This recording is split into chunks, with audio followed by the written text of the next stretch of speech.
Hello students, welcome to the English class again. Well students, we have started with another new video lecture on an elementary school classroom in Aslam. In my last video lecture, I have already discussed some of the important questions from the first two stanzas that is very important for the board exam. I hope you have gone through my last video lecture. So today also we will again continue from the place where we have stopped. So let's continue, student. In my last lecture, we have done till the first two stanzas, that is river capes and stars of words. So today we will start from the third stanza. Let's start. Surely Shakespeare is wicked, the map a bad example, with sheep and sun and love tempting them to steal. Well, in the first two stanzas, we have seen that the condition, that is, the children were described and the classroom was described, isn't it? We have seen that how the children, they were malnourished and they were suffering from various kind of diseases and they are weighed down because of poverty. Okay, and in the second stanza, we have seen that the donations being made by these people outside, whether it's the NGO or maybe some rich person or maybe the government officials, whatever donations they are making, we are seeing that the wall is being covered with all those donations, with the Shakespeare's picture and Tyrolese Valley's picture and civilized cities picture and an open-handed map. We have seen all these things around the wall and how useless these things are. Now, continuing with those donations only, the third stanza continues. This first line in the third stanza, surely Shakespeare is wicked, the map a bad example, with sheep and sun and love tempting them to steal. Especially this first line, Shakespeare is wicked and map a bad example. This line is very, very, very important because question definitely comes from this particular line. We have seen that this line has been repeated often in the board exams. Okay. Now, what does the poet exactly say? Let's read the entire stanza. Surely Shakespeare is wicked, the map a bad example, with sheep and sun and love tempting them to steal, for lives that slyly turn in their cramped holes from fog to endless night. On their slag heap, these children wear skins peeped through by bones and spectacles of steel, with mended glass like bottle beads on stones. All of their time and space are foggy slum, so blot their maps with slums as big as doom. The poet calls the portrait of Shakespeare wicked because it is meaningless for children going to a slum school, isn't it? There is no quality education in these schools. The children here will never learn about Shakespeare's work, right? The map is also a very bad example because for these children, their classroom is the whole world for them. There is no world beyond their poverty, hunger, and hopelessness, right? So these maps are unreal for these children. The beautiful world with its offerings like the sun, sheep, love, and care only tempt them to steal because they cannot have all these worldly things, right? They live in cramped holes like hutments, and there is no end to the misery. There is a perpetual state of gloom, hunger, and despair. Now, Shakespeare's work is of no use to these children. What will they do by learning Shakespeare, isn't it? Whenever we have read Shakespeare, children, you all know that Shakespeare has mainly written about all the nobles and kings and princes and princes and luxury and prosperity. Now, these children are devoid of all these things. Now, when they are devoid of all these things, what will they know about? What will they do by learning Shakespeare? Instead, by learning Shakespeare, they will be learning about all these things, and as a result, they will feel that they are being deprived of all these luxuries. So, what will happen? Their poverty will lead them to greed and some kind of illegal activities. We have seen in the last video lecture of Law Spring, we have seen that there is a vicious circle, isn't it? Like when a person is very much poor, We have seen that when people are very poor, they are tempted to do all the injustice thing. They are tempted to steal because they cannot get it by their own words, so they try to snatch it from those people. Similarly, the world map displays all the prosperous country, okay, some beautiful cities and beautiful countries that they depict. Okay, now in the map you cannot find the picture of the slum, or you cannot locate the slum area. So in that case, what happened, these poor people, these slum people, they are tempted to steal, right? Now further it is also being told their bodies look like the garbage heap. When we are finding here that on their slag heap these children were skin peeped through by bones and spectacles of steel.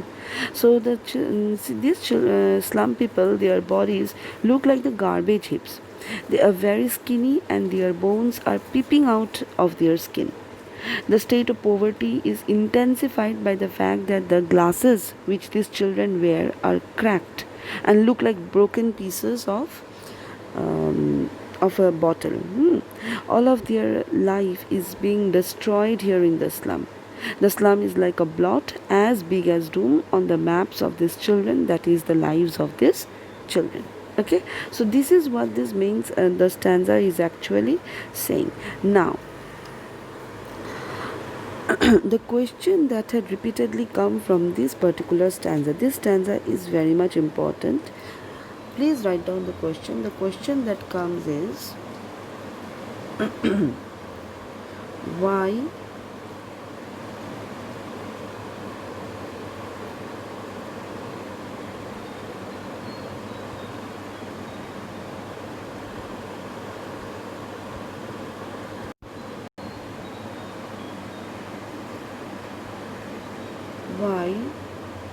do you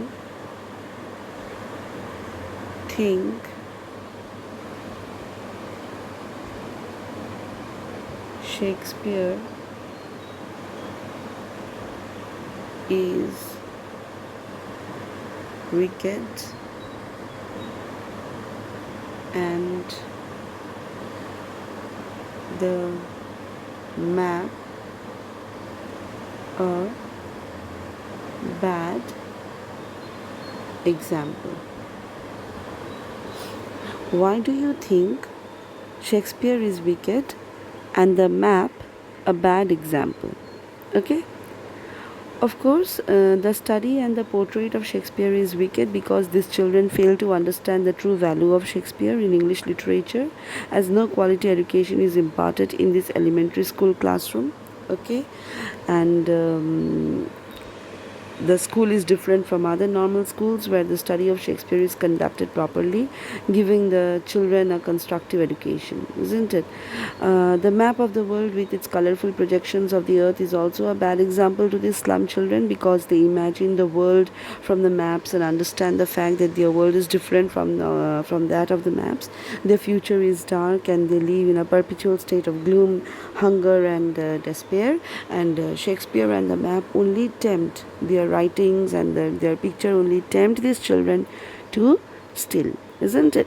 Now this question has been repeated in many years. Okay, so the question had been repeated in the year 2014, 2016, 2017, 2019.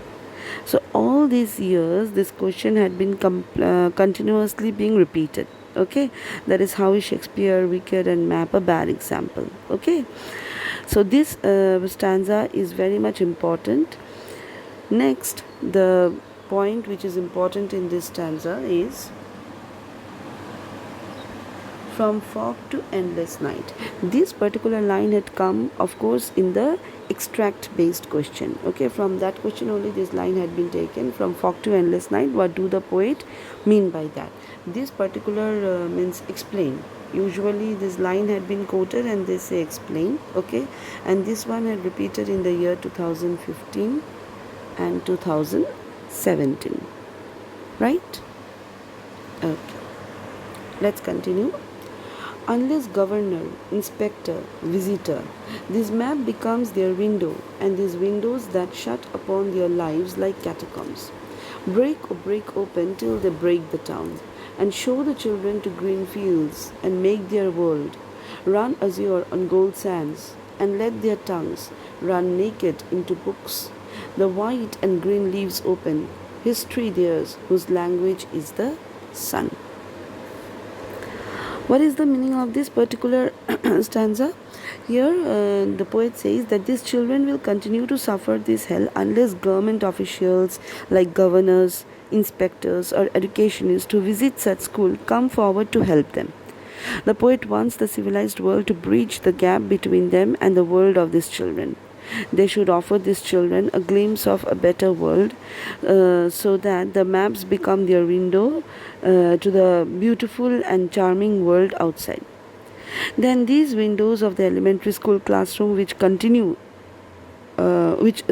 confine all their hopes and dreams will be broken, so that these children can be brought out in the green fields away from the filthy surroundings. The poet desired that these children should be allowed to run freely on the golden sands under a clear sky, that is, make progress. They should be allowed to have quality education. The poet feels that education can help them immensely because, according to him, history is written by those whose language has the warmth and energy of the sun. Right? Well, very few questions that come from this particular stanza.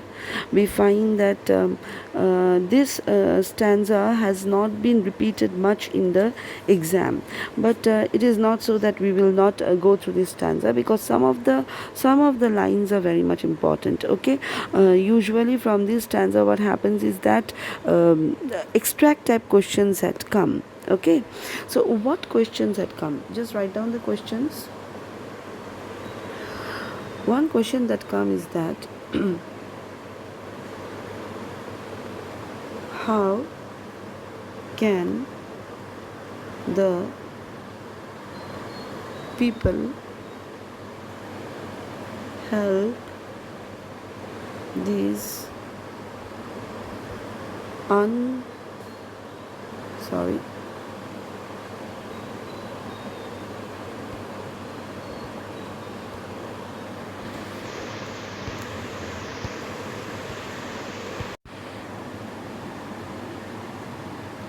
how can the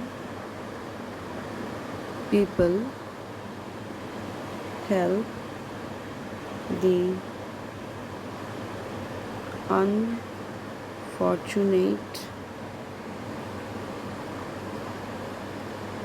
children? Okay, how can the people help these unfortunate children? Right? Now, of course, how can they help? Of course, by bridging the gap between the world of the rich and the educated with this children's world. That can be one thing. And another thing is that by providing these people good education so that they can become aware of better world with lots of opportunities. Okay, so these are the two ways how these people can help the children. I'm again repeating the answer: by bridging the gap. Okay,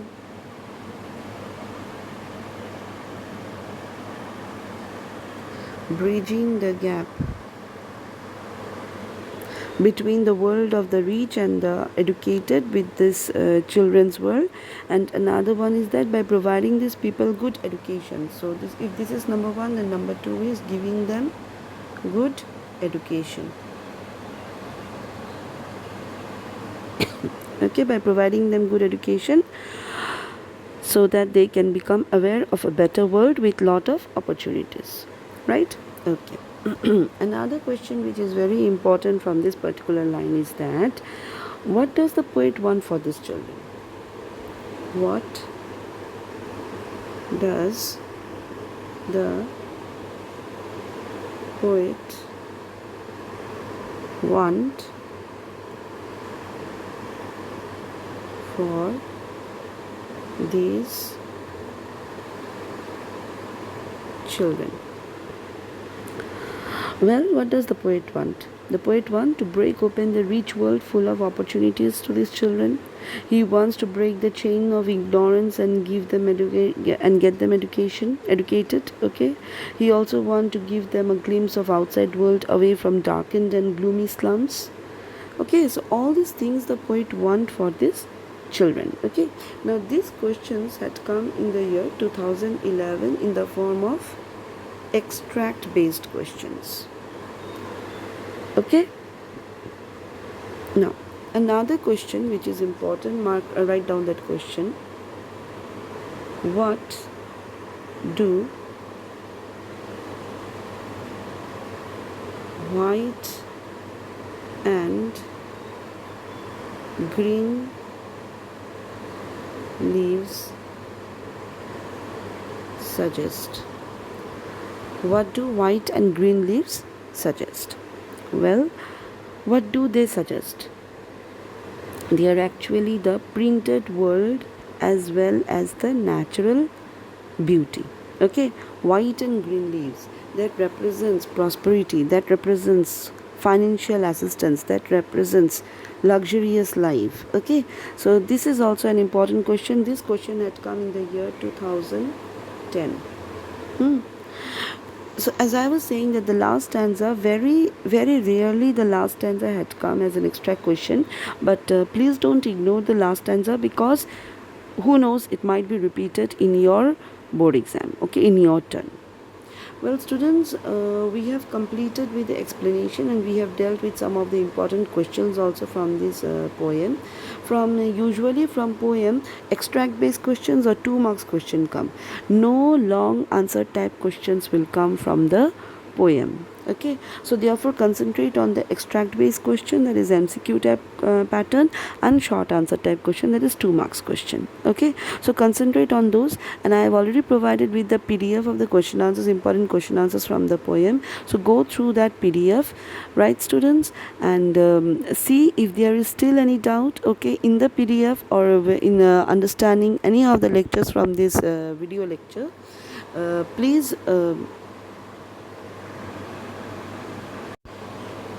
so if there is any doubt, please clarify your doubts, okay, and study well, students. Thank you all.